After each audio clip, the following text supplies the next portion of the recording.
Kata ulama, orang yang meninggal dunia itu Bu, yang ditungguin cuma 3. Pertama yang ditungguin adalah kapan datangnya hari kiamat. Tuh yang ditungguin sama yang udah meninggal dunia. Kalau orang yang meninggal dunia orang soleh, ahli ibadah, sekalipun wafatnya udah puluhan tahun, ratusan tahun, tapi ketika dia di dalam kubur rasanya kayak cepet banget, gak terasa. Kenapa? Karena Allah berikan hadiah kuburnya menjadi taman-taman surga. Kita berharap kita bisa model kayak begitu. Tapi sebaliknya, kalau orang yang meninggal adalah orang yang suka zalim, sama Allah nggak pernah deket, sama manusia senangnya bikin permusuhan, maka sehari aja dia masuk dalam kubur itu rasanya seperti udah puluhan tahun, udah bisa sampai ribuan tahun rasanya. Maka orang yang ada dalam kubur yang meninggal dunia nungguin kapan sih datangnya hari kiamat. Orang baik pengen buru-buru cepet supaya bisa segera masuk dan menikmati keindahan surganya Allah Subhanahu wa ta'ala.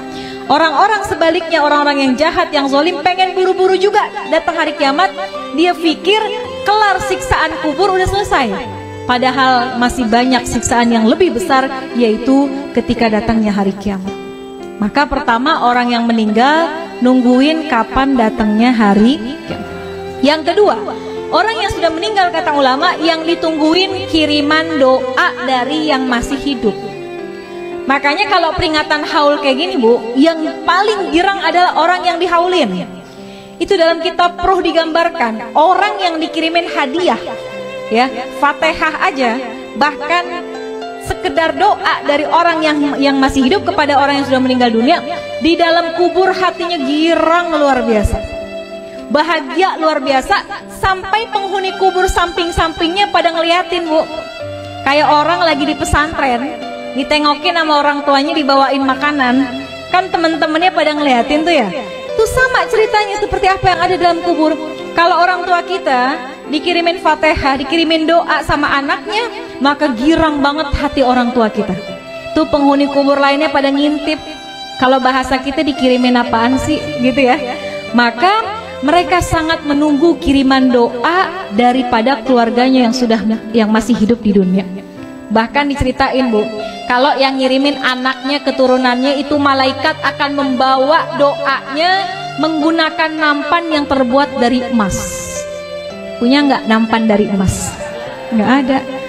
Tapi Masya Allah, ketika kita meninggal dunia, malaikat hadirkan doa. Bisa jadi doa itu berupa ampunan, bisa jadi doa itu adalah rahmat yang dikirimkan oleh anak kita yang masih hidup di dunia. Maka yang ditunggu-tunggu itu doa. Makanya Bu, kenapa kita penting banget punya anak yang ngerti agama, supaya ketika kita meninggal dunia, Fatihah nggak lepas dari lisannya. Yasin yang dibaca dikirimkan pahalanya buat kita. Kalau anak Bu ke orang tua, kalau kata guru saya, anak ke orang tua sekalipun nggak dia niatin khusus buat orang tua saya, sekalipun nggak disebut, pahalanya terus dialirkan oleh Allah kepada orang tua kita yang sudah meninggal dunia. Apalagi kalau diniatkan secara khusus.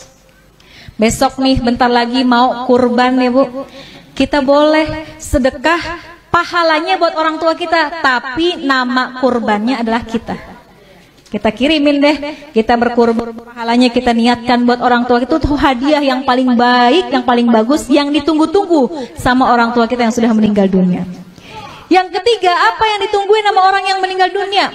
Kiriman laporan dari malaikat. Tuh malaikat itu Bu ngirimin laporan tentang anak cucu keturunannya. Kalau anak-anaknya pada soleh solehah, pada ahli ibadah, orang tua kita girang di dalam kuburnya. Ya Allah, girang hatinya.